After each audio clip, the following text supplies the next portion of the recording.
Le combat pour la cause des femmes, ça ne doit pas être une journée par an, ce sera tous les jours dans le prochain quinquennat.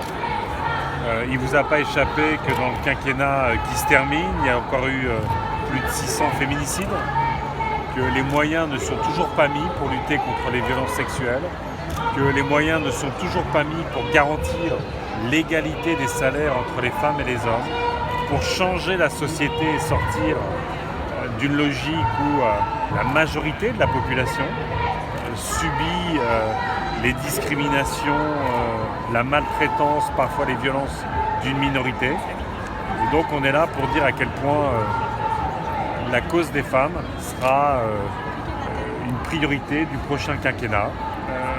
Ce ne sera pas comme dans le précédent la grande cause toujours.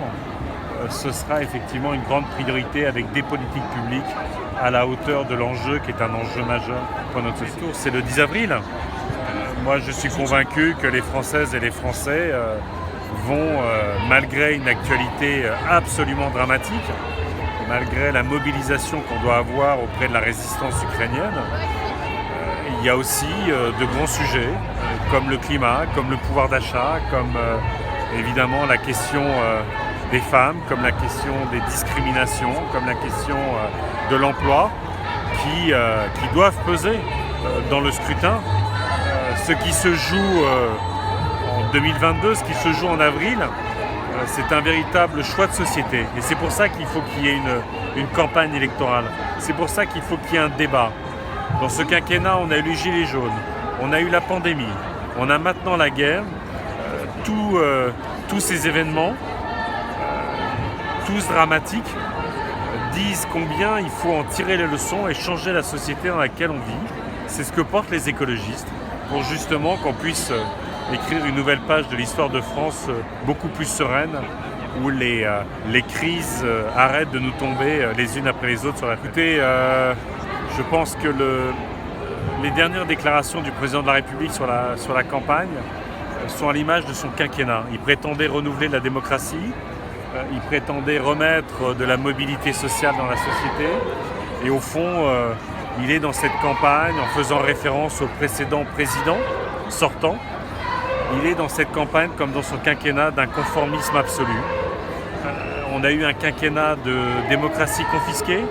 Il a dirigé le pays dans des conseils de défense, méprisant les maires, les syndicats, les Français trop souvent, même l'Assemblée nationale. Et il ne veut pas faire campagne, il prétend discuter avec les Françaises et les Français. On apprend que les questions qui lui ont été posées étaient déjà préparées. C'est à l'image de la démocratie du président de la République. Mais encore une fois, les Françaises et les Français aujourd'hui vivent une situation très dure, de lassitude, de colère, d'angoisse, de profonde inquiétude par rapport à la société dans laquelle on vit. Et il faut que ces angoisses, ces colères, cette inquiétude trouvent des réponses politiques. Et ça, c'est par le débat, c'est par la campagne qu'on arrivera à apaiser la société, qu'on arrivera à se projeter de nouveau ensemble vers un futur qui est pour nous le futur écolo.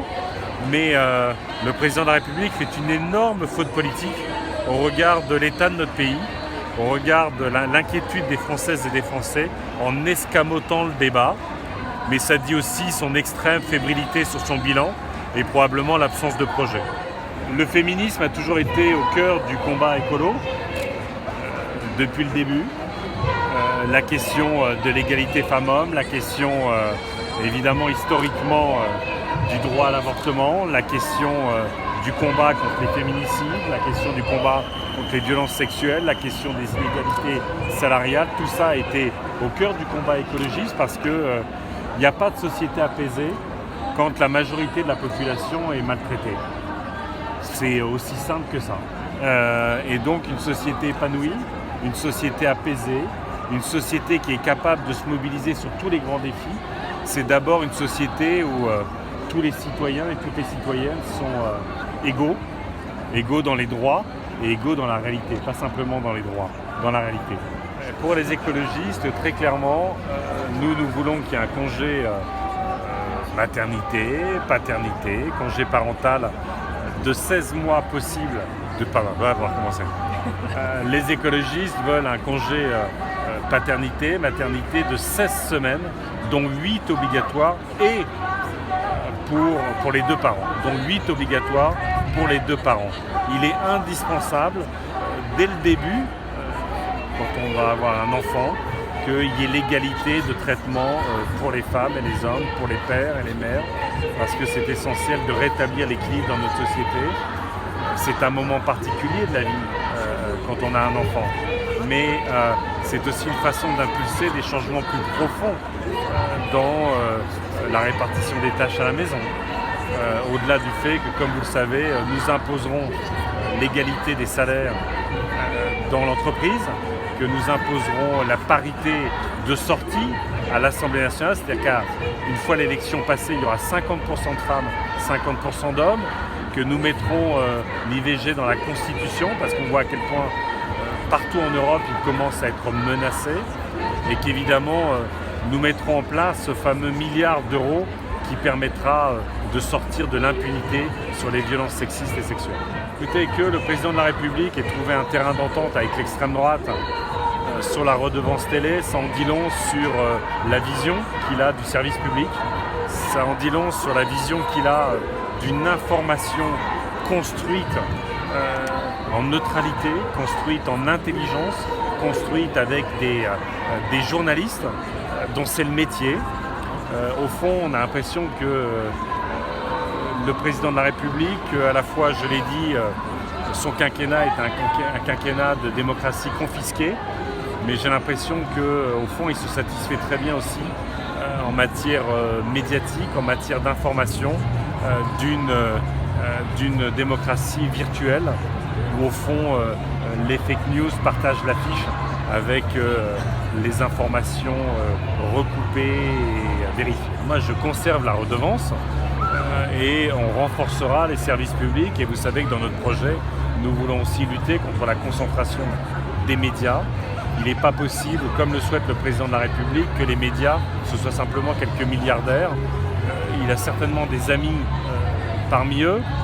C'est peut-être ce qui explique aujourd'hui sa position sur la redevance télé, qui sert aussi, pas seulement la télé, mais aussi la radio, comme vous savez. Mais pour les écologistes, le droit des femmes, ce n'est pas une journée par an, ce sera tous les jours dans le prochain quinquennat. C'est évidemment mettre le paquet pour sortir de l'impunité sur les violences sexistes et sexuelles. C'est ce fameux milliard d'euros qui permettront de former tous les personnels, d'avoir une police, une justice appropriée, spécifique. C'est de pouvoir permettre aux femmes d'avoir un hébergement lorsqu'elles sont violentées. Ce n'est pas le cas aujourd'hui. D'éloigner les maris. Bon. C'est aussi évidemment l'égalité salariale. Dans mon projet, l'égalité salariale se mettra en place de fait, puisque dans le système à l'islandaise, ce sont les entreprises qui ont la responsabilité et l'obligation de mettre les mêmes salaires à compétences et responsabilités égales, sinon les sanctions sont extrêmement lourdes. Donc on changera le système justement pour que ce soit efficace et que ce scandale de l'inégalité des écarts de salaire entre les femmes et les hommes, ça c'est que la charge de la preuve aujourd'hui dans notre pays sur la discrimination sur les salaires, c'est le salarié ou la salariée qui doit la porter.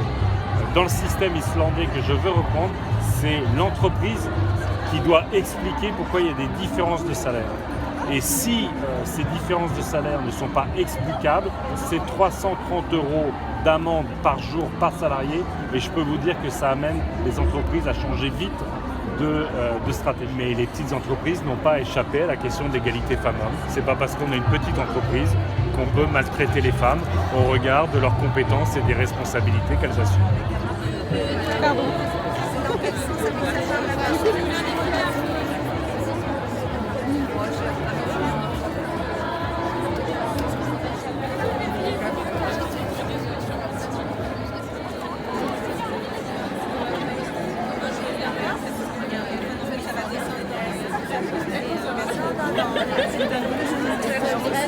C'est quoi comme fleur?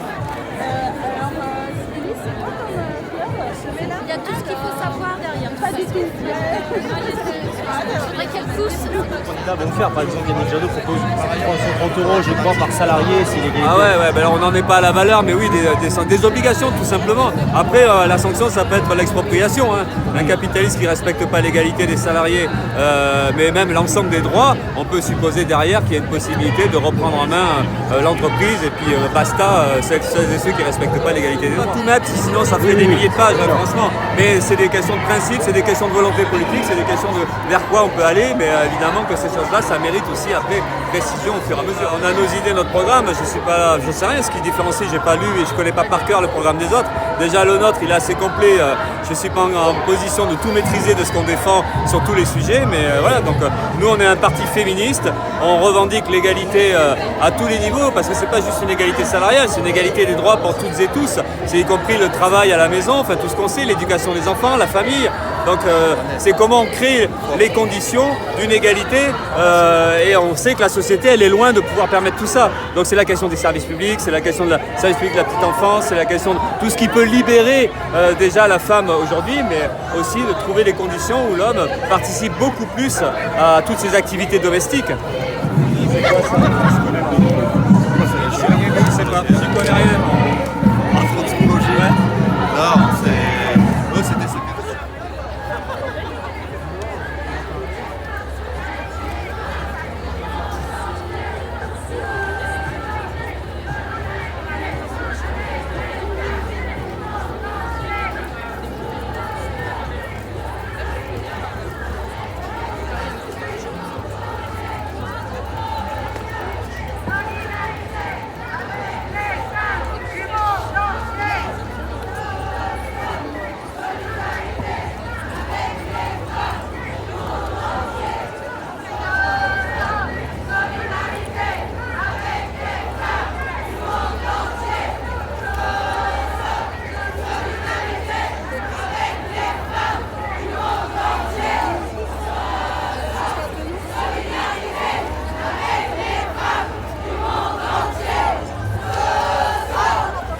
On salue les salariés du Monoprix qui sont là, qui ont été en lutte gagnante. C'est des femmes précaires qui sont là.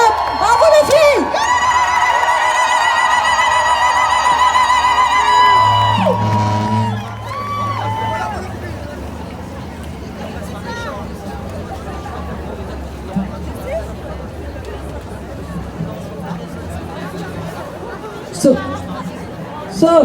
Solidarité avec les femmes du monde entier. Solidarité avec les femmes du monde entier. Solidarité avec les femmes du monde entier. Solidarité avec les femmes du monde entier. Solidarité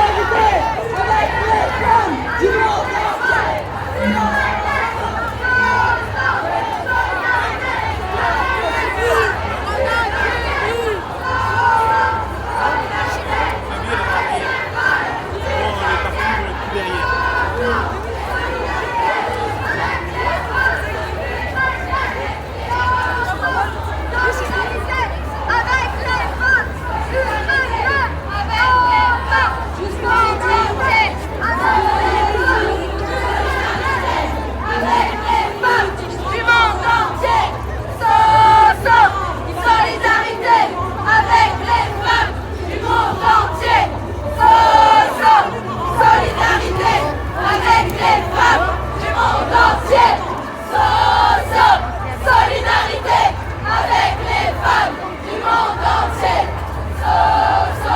Solidarité avec les femmes du monde entier.